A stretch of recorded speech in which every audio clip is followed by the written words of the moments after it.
मैं माँ हूं, धरती माँ। सृष्टि की रचना हो गई, मनु द्वारा मानव समाज की नींव पड़ गई। भगवान विष्णु ने जब माता लक्ष्मी से यह कहा था कि उन्होंने मानव की रचना अवश्य की है, मानव इतिहास की रचना का कार्य तो उन्होंने स्वयं मानव पर छोड़ दिया है, तो वास्तव में इसका अर्थ यह था कि जब तक मानव अपने विवेक का प्रयोग नहीं करेगा, अच्छे बुरे को पहचानने की शक्ति नहीं प्राप्त करेगा, तब तक वो अपना आदर्श इतिहास नहीं बना पाएगा। विवेक अपनी इच्छाओं पर विजय का दूसरा नाम है। शक्तिशाली महाराज यही ना कर सके, विश्व को जीतकर भी वो अपने मन से हार गए। सुरुचि पर मोहित होकर वो अपना कर्तव्य भूल गए और महारानी सुनीति से अन्याय कर बैठे। उनकी इस भूल का क्या परिणाम होगा, ये सोचकर मैं स्वयं भयभीत हूं।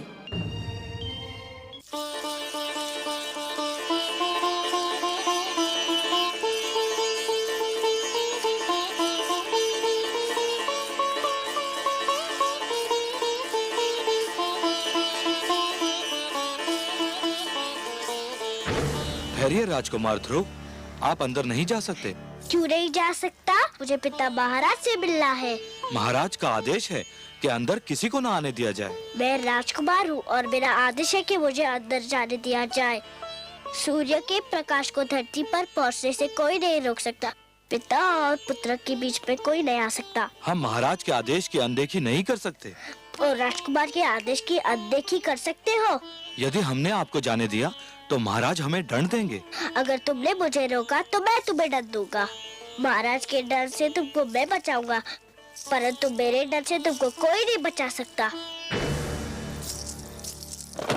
पिताश्री, पिताश्री, पिताश्री।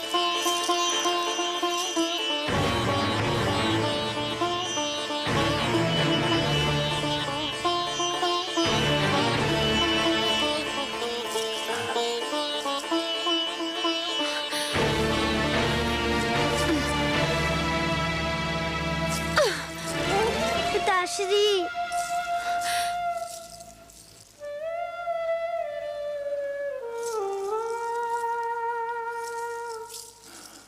आप इतना बदल गए पिताश्री, विश्वास ही नहीं होता। मैं तो आपका बड़ा लाडला पिता था, कितना प्यार करते थे आप मुझसे, और आज आपके सामने मुझे दिखाया गया और आप चुप रहे। जब आप युद्ध से लौटते थे तो सीधा माताश्री के पास जाते थे। आपकी बार आप उनसे मिलने भी नहीं गए, ऐसा क्यों है पिताश्री? महाराज से क्या पूछता है? जाकर अपनी माता से पूछ कि महाराज जब उसके पास क्यों नहीं आते। आप भी तो माता है, आप भी बता दीजिए ना। मैं तो तेरी छोटी माता हूँ। माता छोटी बड़ी नहीं होती, माता तो बस माता होती है। आप स्वयं को छोटी क्यों कहती है? तो सुन, तेरी माता के दिन बीत गए। महाराज को अब उस भिखारन में कोई रुचि नहीं है। मेरी माता भिखारन नहीं है, वो राजभवन की महारानी है। महारानी थी वो, अब नहीं है महारानी। महाराज ने वो स्थान उससे छीनकर मुझे दे दिया है, और जो स्थान तेरा था वो अब मेरे पुत्र उत्तम का है, समझा? उत्तम मेरा छोटा भाई है, उसे जितना भी मिले मुझे उतना ही हर्ष होगा। मैं और कुछ नहीं चाहता, बस पिताश्री का प्यार चाहता हूँ और उसकी गोद में बैठना चाहता हूँ। गोद में बैठने की इतनी इच्छा थी तो तुझे मेरी कोख से जन्म लेना चाहिए था। पर इसमें तो मेरा कोई दोष नहीं माते। दोष तेरा नहीं, तेरी माता का है। पिताश्री, महाराज तेरी कोई सहायता नहीं कर सकते। अब तो भगवान ही तुझे महाराज की गोद में बिठा सकते हैं। जाकर भगवान विष्णु की तपस्या कर और उनसे प्रार्थना कर कि अगले जन्म में तुझे मेरी कोख से जन्म दे और महाराज के गोद में बैठने के योग्य बनाए।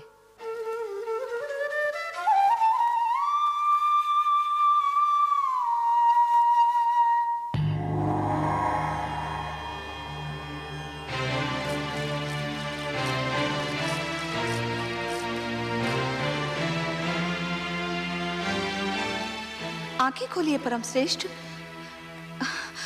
देखिए कितना अन्याय हो रहा है। सुरुचि ने कितनी निर्ममता से उस नन्हे से बालक का हृदय तोड़ दिया।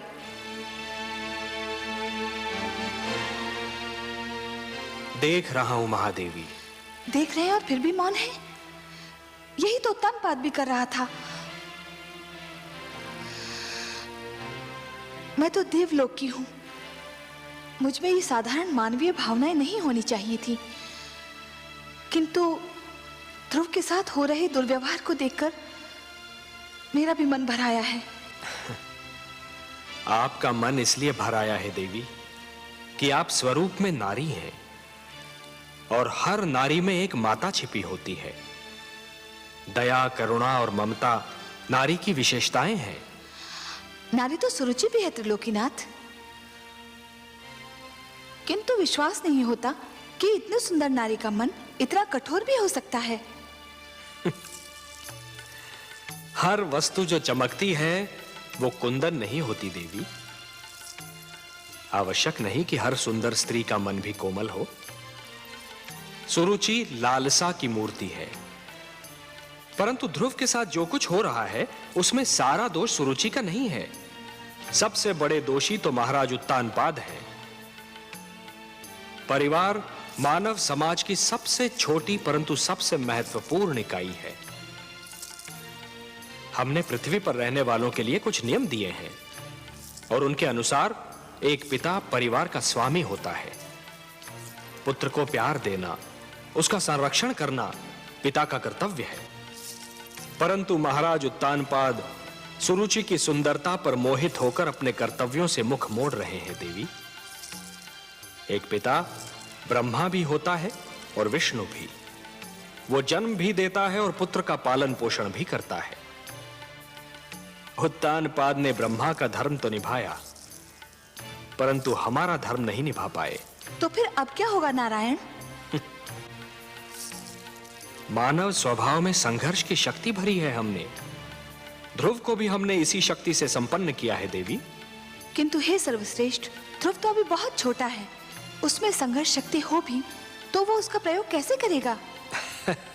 देवी, संघर्ष का संबंध आयु से नहीं, इच्छा शक्ति और मन की लगन से होता है। भड़कती हुई ज्वाला पहले छोटी सी चिंगारी ही होती है। ध्रुव भी एक छोटी सी चिंगारी के समान है। यदि उसे भड़कती ज्वाला बनना है तो उसे स्वयं की शक्ति को पहचानना होगा। आप स्वामी हैं, विश्वेश्वर हैं। आप जो कहते हैं उसका भेद भी केवल आप ही जानते हैं।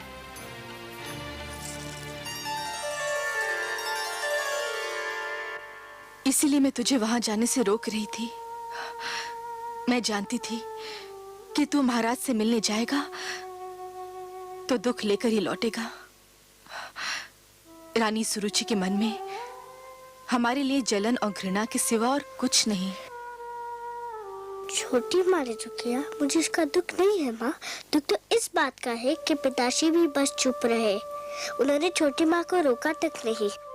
वो केवल मुझे भूल गए होते तो मुझे इतना दुख नहीं होता। दुख तो इस बात का है कि वो अपने पिता के धर्म का पालन नहीं कर पा रहे। पिता और पुत्र के बीच में आने वाली वो कौन होती है? आप तो कहती थी कि पिता के प्रेम पर पुत्र का जन्म सिद्ध अधिकार होता है। होता है पुत्र, अवश्य होता है। ठीक उसी प्रकार जिस प्रकार सूरज की धूप पर धरती का अधिकार होता है। किंतु कभी कभी काली घटा यूं सूरज की धूप और धरती के बीच आ जाती है, जिससे सूरज की धूप धरती तक नहीं पहुंच पाती। रानी सुरुचि भी वो काली घटा है जिसने पिता के प्रेम को पुत्र तक पहुंचने से रोक रखा है। मैं तो उनका बहुत आदर करता था, पर उन्होंने आपको बेकारन कहा तो मुझे बहुत बुरा लगा। आश्चर्य तो ये है कि पिताश्री भी इस पर भी कुछ नहीं बोले। भूल जाओ पुत्र, भूल जाओ इन बातों को। कुछ विष स्वाद में मीठे होते हैं, किंतु होते तो विष है ना।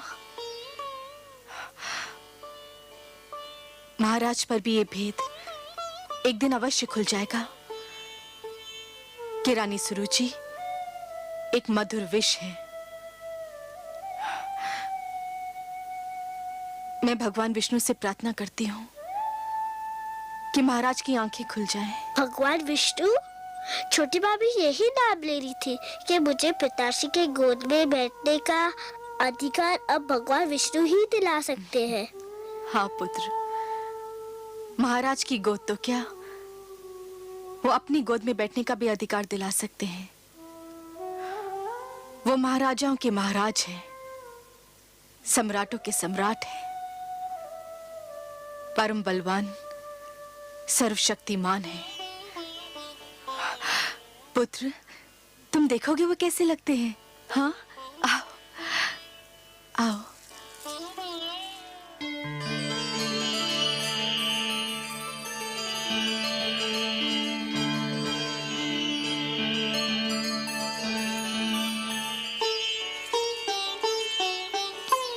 प्रणाम करो बेटा। ये है हमारे विष्णु भगवान, लक्ष्मीपति नारायण, जिनकी मैं नित दिन पूजा करती हूँ। मैं भगवान विष्णु के पास जाऊँ कब आते? चले जाना पुत्र, अभी तुम छोटे हो, बड़े हो जाने के बाद अवश्य चले जाना उनके पास। वो सब ठीक कर देंगे। रात्रि हो गई है, चलो चल के सो जाते हैं। सब विष्णु भगवान पे छोड़ दो, वो सब ठीक कर देंगे। चलें? चलो।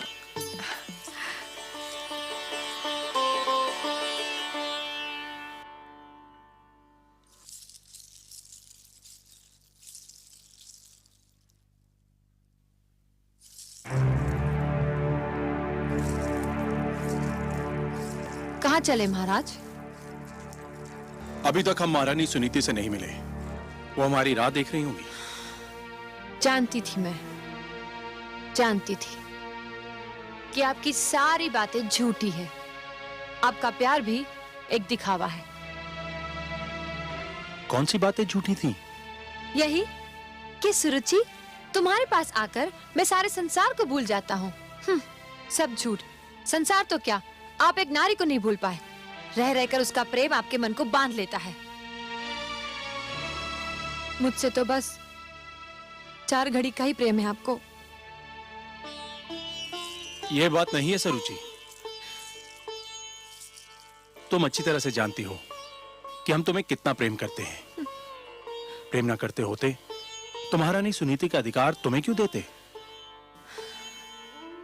परंतु इस राजमहल में कुछ तो अस्तित्व है उसका। और फिर ध्रुव के साथ भी। क्या हुआ ध्रुव के साथ? मैंने तो कुछ नहीं किया, बस उसे बता दिया कि अब उसका और उसकी माता का क्या स्थान है। और यह स्थान आपने मुझे और मेरे पुत्र को स्वयं अपनी इच्छा से और मन से दिया है। तो फिर क्या हुआ जो मैंने बता दिया? क्या मैंने झूठ बोला था? नहीं, झूठ नहीं बोला था। जो भी कहा सत्य ही कहा था। परंतु यह आवश्यक तो नहीं कि सत्य कठोरता से ही कहा जाए। सत्य कोमल और सहज ढंग से भी बोला जा सकता है। सरुचि, ध्रुव एक बच्चा है, उसके प्रति इतनी कठोरता? आप बातें मत बनाइए, खुलकर कहिए ना कि अब पहली पत्नी और उसके पुत्र का मोह आपसे दबाए नहीं दब रहा है।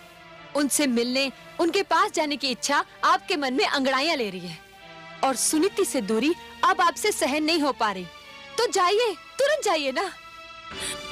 मेरे भाग्य में तो अकेले रहना ही लिखा है। अब मैं आपको नहीं रोकूंगी। जाइए जाइए। और मैं हूँ भी कौन आपको रोकने वाली?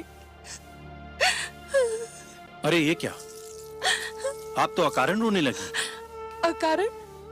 जो हर पल आपके पास रहना चाहती हो, उसे छोड़कर आप जाएंगे तो रोना नहीं आएगा? अच्छा चलो, आप जीती, हम हारे। अब आपको छोड़कर हम कहीं नहीं जाएंगे।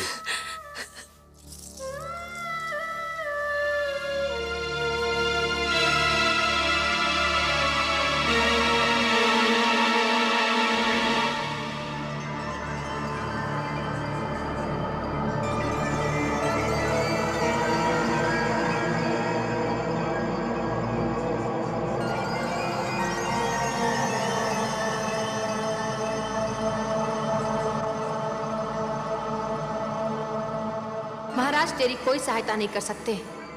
अब तो भगवान ही तुझे महाराज की गोद में बिठा सकते हैं। जाकर भगवान विष्णु की तपस्या कर और उनसे प्रार्थना कर कि अगले जन्म में तुझे मेरी कोख से जन्म दे और महाराज की गोद में बैठने के योग्य बनाए।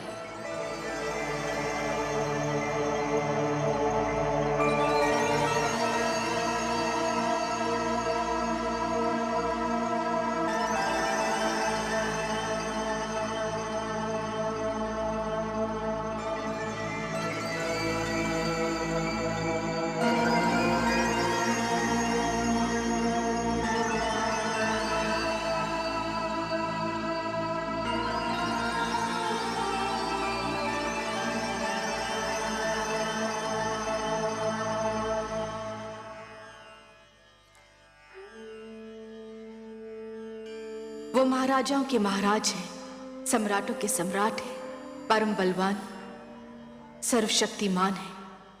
तुम देखोगे वो कैसे लगते हैं। ये है हमारे विष्णु भगवान, लक्ष्मीपति नारायण, जिनकी मैं नित दिन पूजा करती हूँ।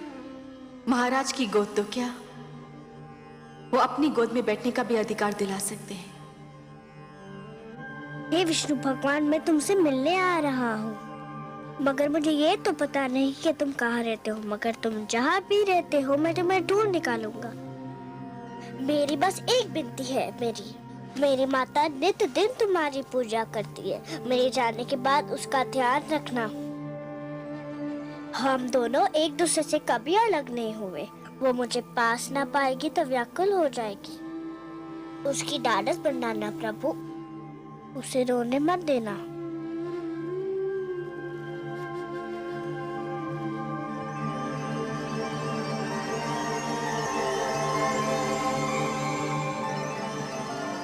मैं तुम्हें सोता छोड़कर जा रहा हूँ, क्षमा कर देना मुझे। तुम जागती होती तो मुझे कभी ना जाने देती। पर देखो मुझे न पाकर व्याकुल मत होना। मैं भगवान विष्णु को ढूंढने जा रहा हूँ। वही तुम्हारा खोया हुआ स्थान दिलाएंगे और मुझे भी। मैंने भगवान विष्णु की मूर्ति से कह दिया है कि वो तुम्हारा ध्यान रखे। मुझे विदा दो माते, मुझे विदा दो।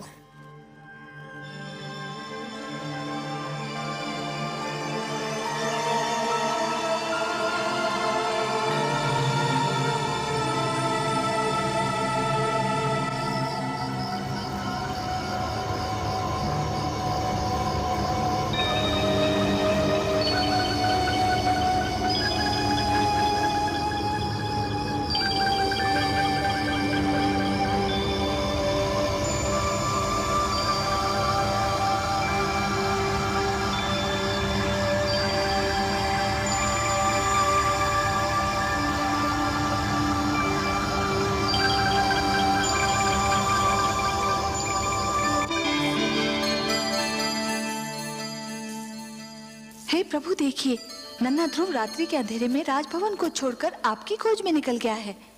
हाँ देवी, वो अपने मन की लगन को दबा नहीं पाया। परंतु हे सर्वव्यापी, वो तो क्षीर सागर का मार्ग भी नहीं जानता।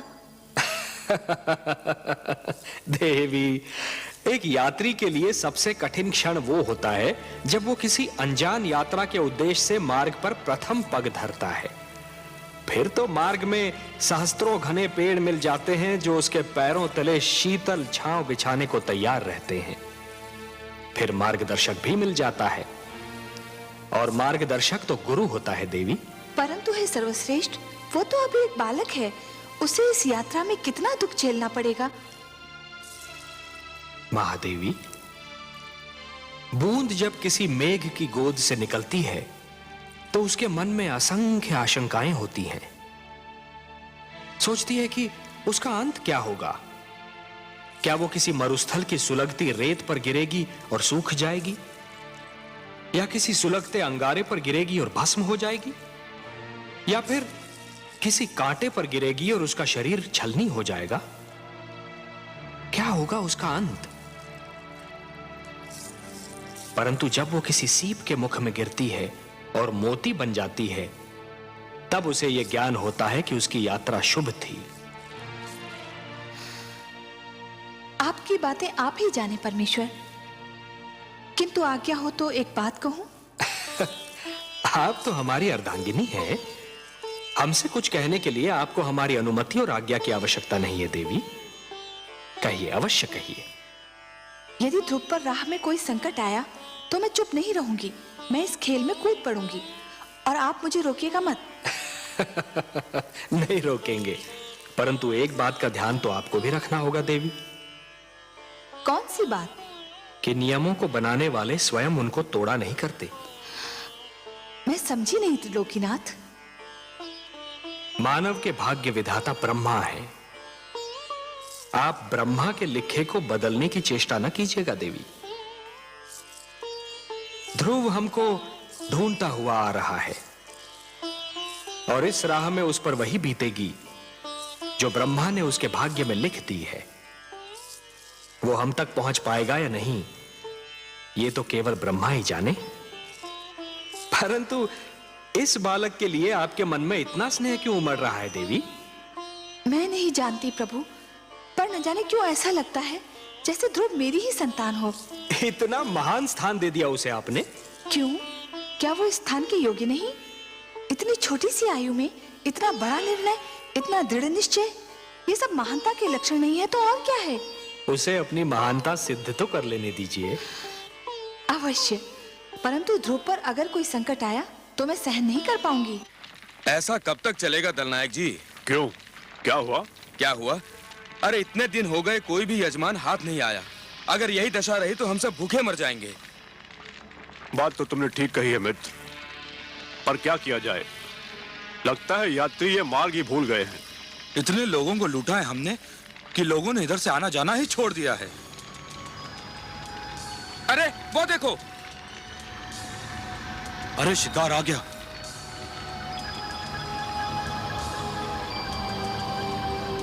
वन देवता ने सुन ली हमारी।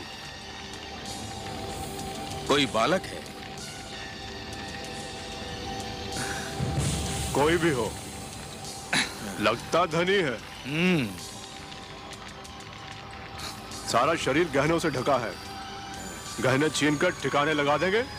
गहने छीनने तक तो ठीक है, पर इतने छोटे बालक को मारना। मती मारी गई है तुम्हारी। यदि कोई राजकुमार हुआ तो इसे छोड़ दिया तो जाकर राजा की सेना ले आएगा और हम सब चुन चुन कर मार दिए जाएंगे। चलो।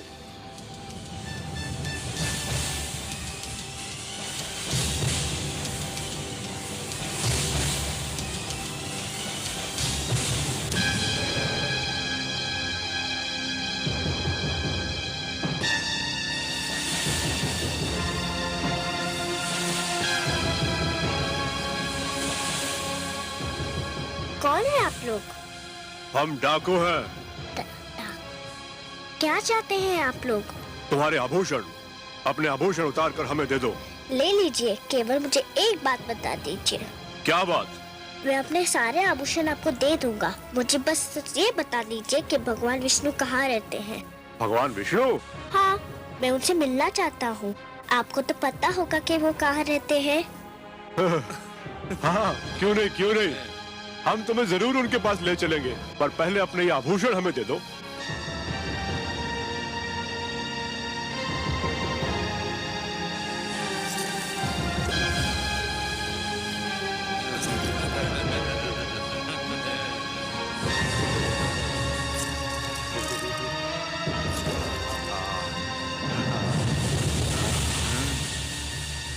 आओ हमारे साथ।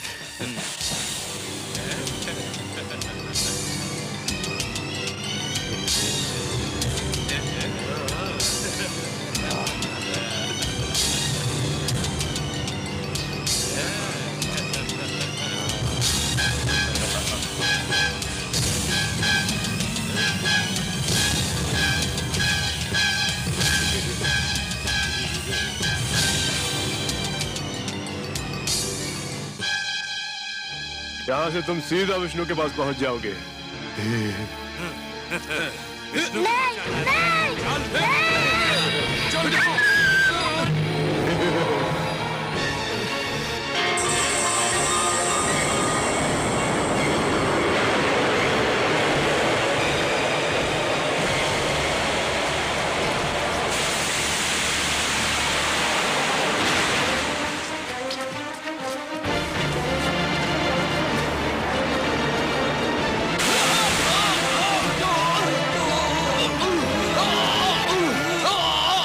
डालो उसे, मार डालो।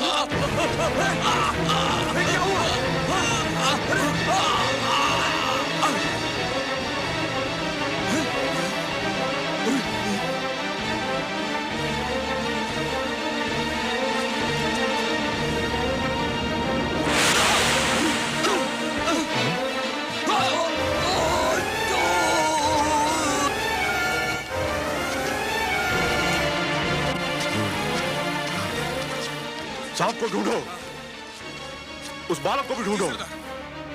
वो देखो,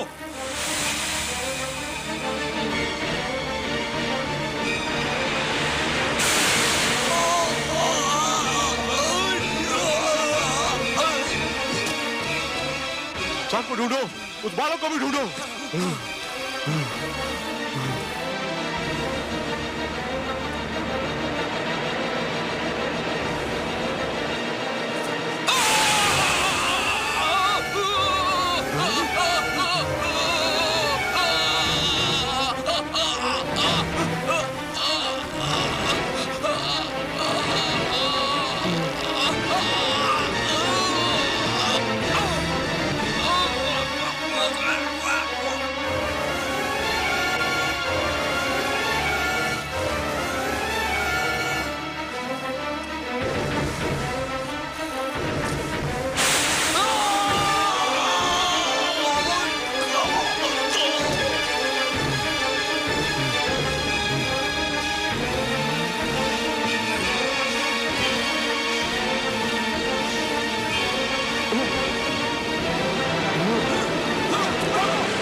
पुत्र,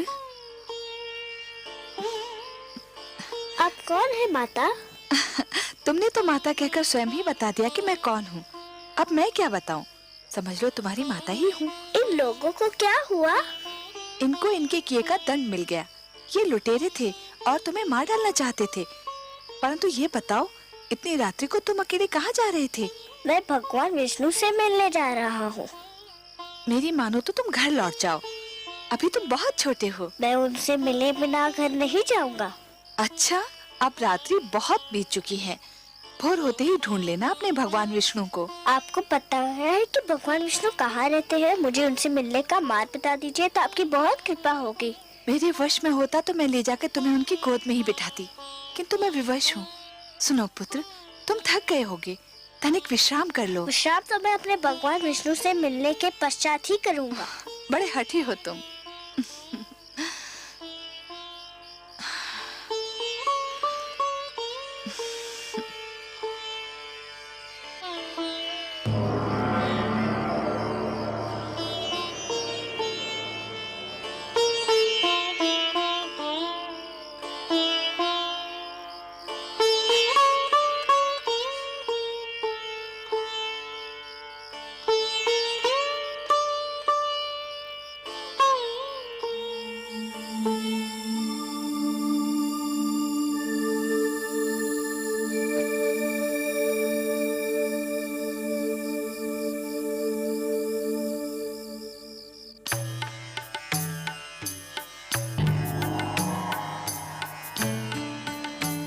आइए महादेवी, आइए।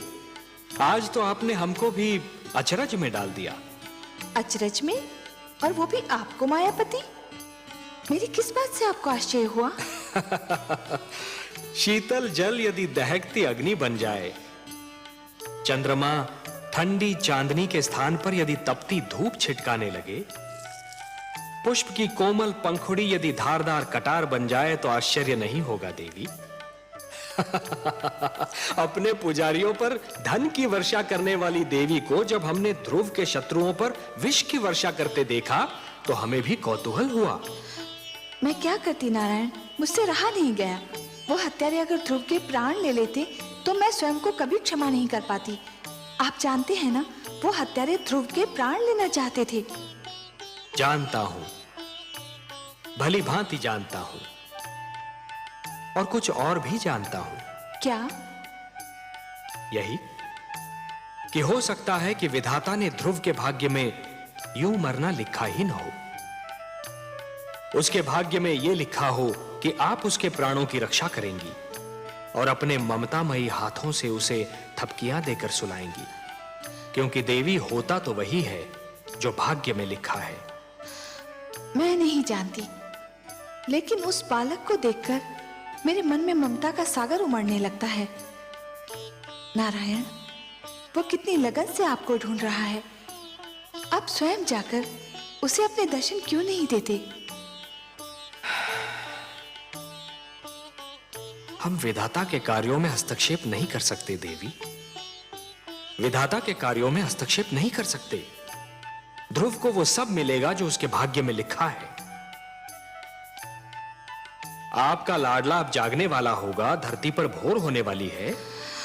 भोर होते देखकर मेरा मन कांप रहा है। क्यों देवी, किस कारण? भोर हुई और सुनीति ने अपने लाल को ना पाया तो उसकी क्या दशा होगी? वो तो दुख से पागल हो जाएगी।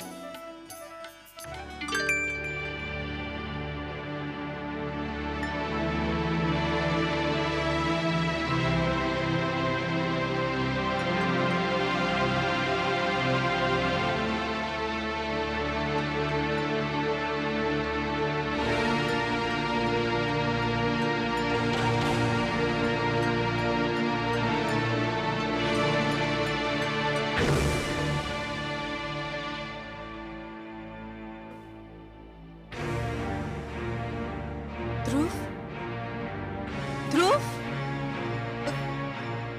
पुत्र ध्रुव, ध्रुव, ध्रुव, कहाँ हो तुम? ध्रुव, दासी, दासी, तुमने मेरे पुत्र को कहीं देखा है? तुमने देखा है? तो आपके कक्ष के बाहर निकलते ही नहीं देखा। तो जाओ, जाओ जाके उसे लेकर आओ। मेरा हृदय व्याकुल हो जा रहा है। जाओ, जाओ।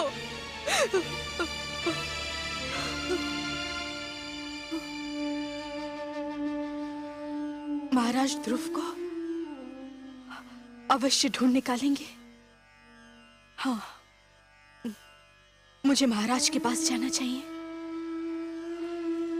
मुझे महाराज के पास जाना चाहिए। क्षमा करें महारानी, किंतु आप महाराज से ना मिले तो अच्छा है। ना मिलो उनसे? क्यों ना मिलो उनसे? पता नहीं वो आपसे मिले भी या ना मिले। रानी सुरुचि भी उनके पास उनके कक्ष में है। रानी सुरुचि ने आपसे ना मिलने दिया तो आपको दुख होगा। संतान के खो जाने से बड़ा दुख और क्या हो सकता है? इससे बड़ा दुख मुझे और कोई क्या दे सकता है? महाराज ध्रुव के पिता हैं। मुझे उनसे मिलना ही चाहिए।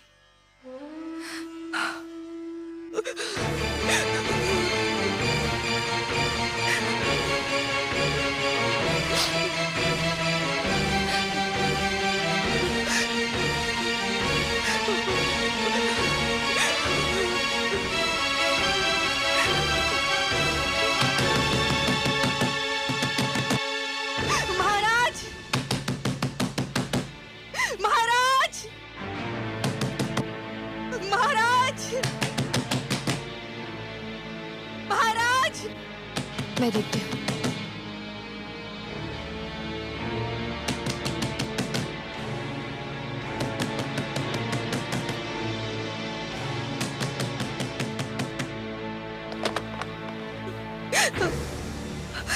महाराज, महाराज, महारानी सुनीति, क्या बात है? क्या हुआ? महाराज, हमारा पुत्र ध्रुव। क्या हुआ पुत्र ध्रुव को? बहुत बड़ा अनर्थ हो गया।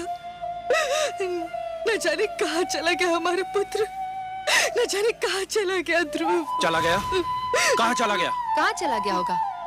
अरे यही कहीं राजभवन में खेल रहा होगा। दासियों ने राजभवन का कोना कोना छान मारा है, उसका कहीं पता नहीं चला। महाराज, आप उसे ढूंढ निकालिए, नहीं तो मैं रो रो के अपने प्राण दे दूंगी। महारानी सुनीति, महाराज उसे कहाँ ढूंढेंगे? आपका पुत्र आपके पास था, महाराज को क्या पता कि वो कहाँ होगा? महाराज, मेरा सब कुछ छीन लीजिए, किंतु मेरा लाल मुझे लौटा दीजिए। एक उसी का तो सहारा था मुझे, उसी का मुख तो देख देख के जीती थी मैं। धीरज रखिए महारानी सुनीति। कैसे धीरज रखूं, कैसे धीरज रखूं?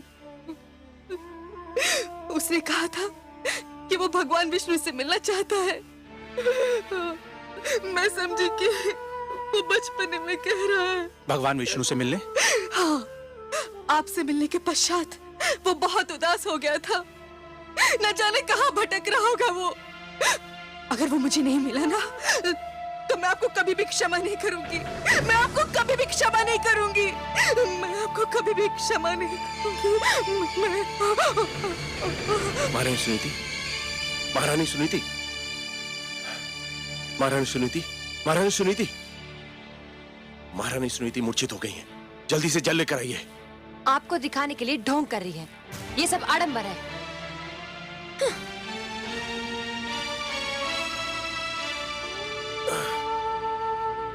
महारानी सुनीति, महारानी सुनीति,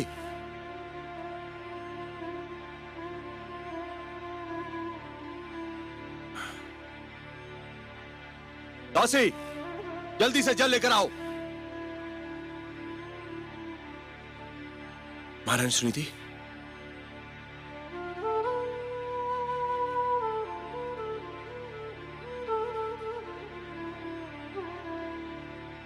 महारानी सुनीति, महारानी सुनीति, ध्रुव, ध्रुव,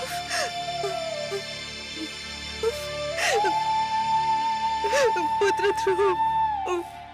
रोइए नहीं महारानी, रोइए नहीं।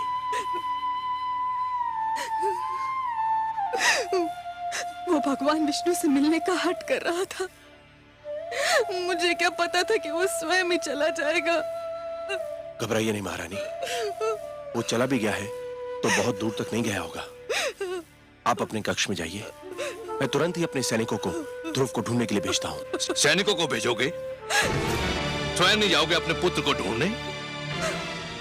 पिताश्री आप? पर तुम कैसे जाओगे?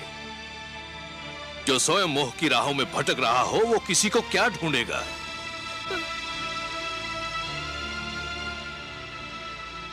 पिताश्री, हाथ मत लगाओ मेरे चरणों को। तुम इस योग्य नहीं हो। तुम तो इस योग्य भी नहीं हो कि मैं तुम्हें अपना पुत्र कहकर पुकारूं। उस मनु का पुत्र जिसने आचरण के आदर्श बनाए, जिसने राजधर्म को जन्म दिया, उसकी संतान का ऐसा पतन? धिक्कार है तुम पर, जिसके नाम पर धरतीवासी स्वयं को मानव कहकर धन्य होते हैं। मैं तो राजकाज और परिवार का भार तुम्हारे हाथ सौंपकर संतुष्ट हुआ था, पर कदाचित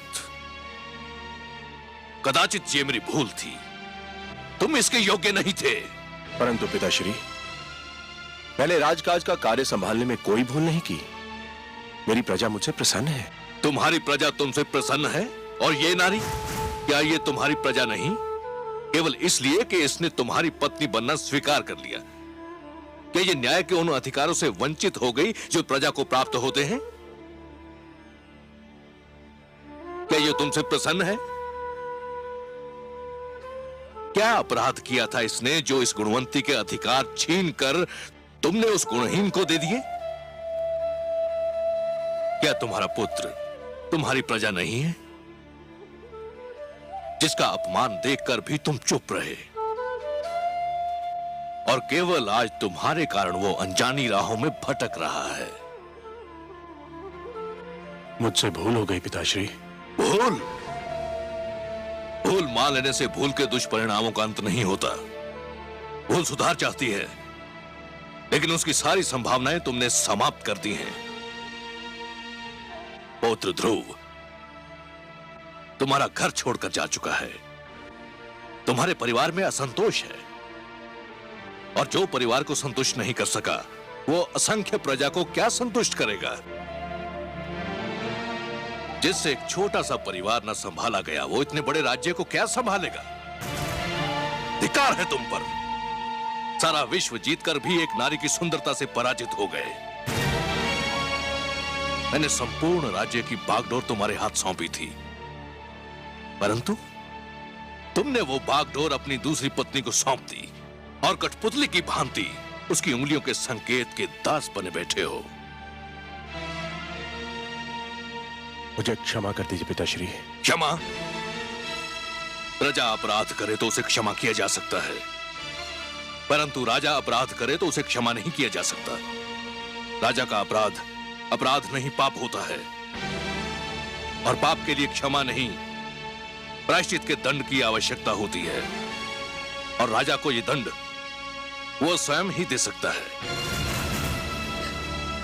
क्षमा याचना करो अपनी पत्नी सुनीति से, जिसके साथ अन्याय किया है तुमने, घोर अन्याय।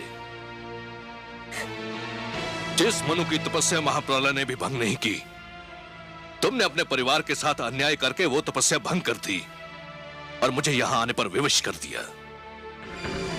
याद रखो तानपाद, यदि पुत्र वियोग में मेरी पुत्र वधू को कुछ हो गया तो तुम मेरे शाप से नहीं बच पाओगे। पिताश्री सुनिए तो सही। मैं कुछ नहीं सुनना चाहता। पिताश्री, पिताश्री मुझे इतना कड़ा डंडा दीजिए पिताश्री।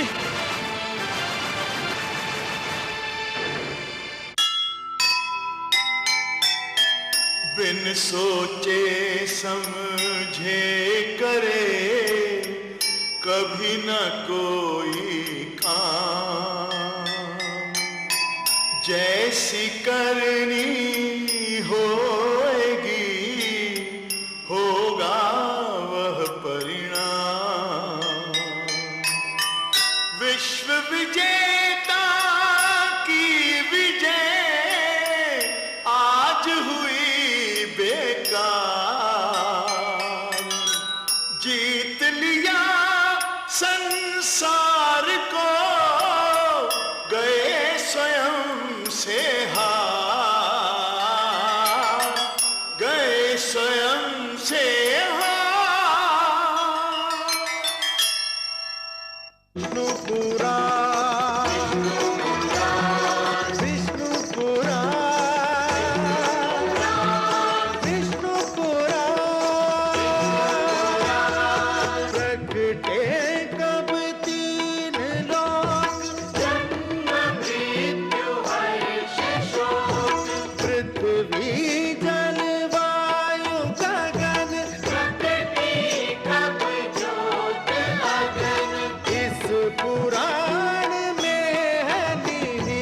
जप तप और